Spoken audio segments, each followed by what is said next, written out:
To jau pirmie iedzīvotāji te bija ievērojuši, ka saldas ir stipri pamats. Nu, ja respektīvi nav. Nu, un tad bija doma varbūt kā augstdārzi. Un 1997. gada pavasarī, tas ir aprīļa 2. puse, beigas, māja sākums, sākām stādīt. Loģiski, pels bija puses tāds apgrauzuši, nezinājām, ka nedrīkst pierakt lauku malā, kur pels dzīvo, un tā viss arī sākās. Nesākās viegli, bet sākās.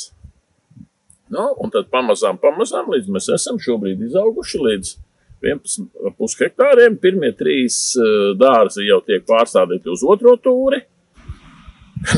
Nu jābūt ir ieaudzinātāji darba mīlestībai un ir jābūt zemes mīlestībai. Te nav problēma. Ir saimniece, kas liktu riktē, finanses vispārējais. Ir mācīts agronoms un plašs profilu speciālists, kas dar visu, nedara neko. Viegli nav. Viņi diezgan izklaidīgi. Dokuments nemēdz laikā vienmēr arī iedot. Nu tā. Tāds šaubas nebija. Jau vidusskolā es jau zināju, ka es iešu uz universitāti, stāšos lauksaimniecības fakultātē, dārzniekos. Tāda doma jau es vidusskolā man nebija tāds šaubas, kur es iešu, kā es iešu, ko es tagad darīšu, vai mācīšos to, vai mācīšos šito. Bet es jau zināju konkrēti, ka es iešu un izmācīšos un nākšu šeit. Un turpināšu visu to iesākto darbu. Jo 97. man bija 10-11 gadi, un es ar to izaugu ar ābelēm, un citu darbu es īsti arī nezinu, vai es gribētu. No attiecīgās platības vienības iegūt lielāku ražu, pulkāk naudu. Piemēram, šogad mums ir ierīkot laistīšana. Mēs ceram dubultot no nākamgad, aiznākamgad ražību. Nu, tad vēl ir, līdz ar to parādās iespēja mēslot. Tas ir vēl bišķiņ pielikt klāt ražībai. Nu, strādāt ar galvu. Audzēt ābeles, nevis novākt to, kas izaug. Tas ir 2 jēdzieni, ir audzēt un izaugt. Jo lielākai daļai, privātās mājas, ir tas, kas izaug. Mēs viņus izaudzējam. Un ar to arī ir investīcijas, lūk, noliktavā ir viss, kas mums attīstās, jo sākums mums bija veca kūts, un tur arī glabājām, ka lotniņus likvidēja, to pārtaisīja, tur glabāja, tad kaut kādas 3-4 gadus īrējām pūrē glabāt, tas nebija tā stipri viegli apmienēt, bet tad dibinājām zelta ābeli, parādījās ražošanas grupai iespējas ar normālām procentiem dabūt investīcijas. Uzbūvējām glabātuvus, iekārtojām iekšā šķirošanas līniju, viss, respektīvi, infrastruktūra attīstīt. Un tad jau tā vienkāršāk. Kooperatīvs slēdz līgumu, mums kooperatīvam ir līgums gan ar Maksimu, gan ar Rīmi, gan ar vēl. Skolas augļus. Skolas augļus pats par sevi, jā.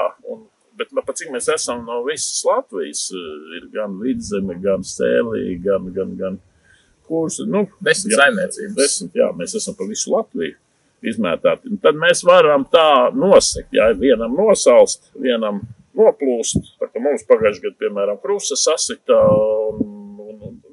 tad mēs tā viens otru, kā teikt, glābjam un aizpildam tos rogus, jo lieliem tīkliem nav interesanti, ka tu vien gadu vēd, nākamgad nevēd, un tam līdzīgi.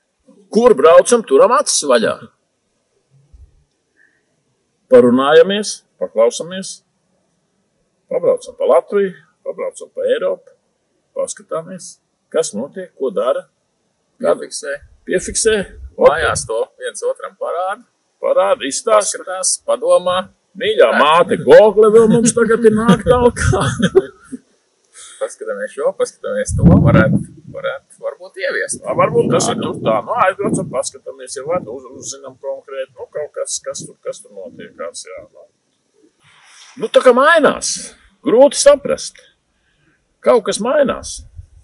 Sākumā bija, ka vairāk vajag to latvisko ābolu. viņš atnāk, nu vislabāk to tirdziņā var just. Jo tur cilvēki atnāk un runātīgi, ja tu esi runātīgs, tad tev arī ir. Nu viņš apskatās to šķirni, viņš atcerās, teic kāpu un saplēs bikses. Tā kokā. Un to man vajag, cukuri. Un to man vajag. Un vienalga, viņam vajag. Nu, tagad jauniem vajag stingrus ābolus. Jā, tā kā zobi paliek ābolā. Vecākiem cilvēkiem nevajag. Viņam vajag balto dzidro, kas ir mīksts, kas ir cukurāks, kas pārsprāts, jā, tā jau ir ābola biesputē. Mēs jau nevaram tā kā kleitu uzšūt pa nakti un rīt tā kā būtu cita. Nu, mums tad ābeli ir un viņai tur jāpaiet 5-6 gadi. Viss būs kārtībā. Viss būs kārtībā. Pašūmosies un... Process jau neapstājās dabā. 100 gadu mēs esam dzīvojuši, vai te ir bijis Gustavs, vai te ir bijis Pēteris, vai te ir bijis Kārlis. Mēs visi esam šitie pat uz vietas un visi ēd ābolus. Un visi dzer ābolu sulu.